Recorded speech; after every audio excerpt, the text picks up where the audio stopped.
governo continua esforço a estabelecer representação Google e Timor-Leste.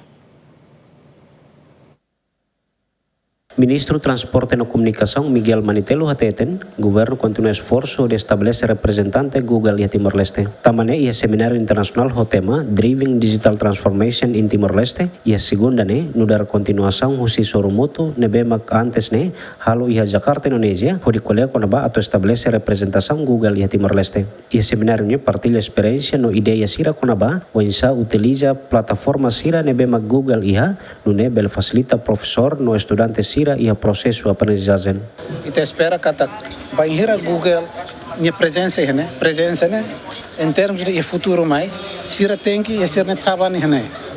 lá o saban Indonesia lá o saban né mas depois ita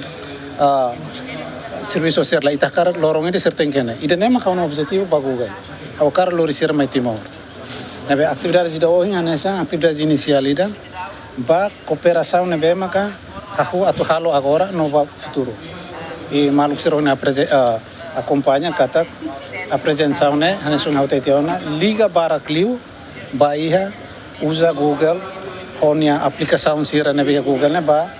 o insat facilita e tinha professores sira hanori ho dia clio nomos facilita estudantes sira bele buka informação li usi aplicação sira Google né.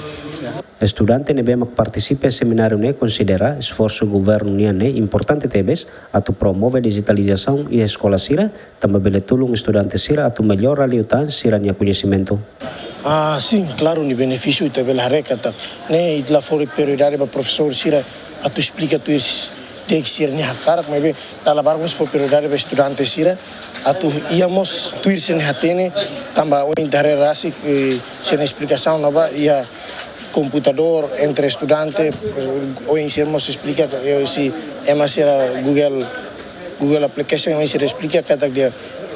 professor ou estudante nessa cooperativo essa professor share que dane estudante hareno ne o sentido actives ba benefício mais futuro ne Fuano infali kata que a Fulan Júnior tinang ne ministro transporte e comunicação acompanha o secretário de Estado de Comunicação Social halau encontro ho empresa Google e Jakarta atau ne bele estabelece representação Google e Timor-Leste. Aderto Ximenes, Bem-vinda Ximenes GMN.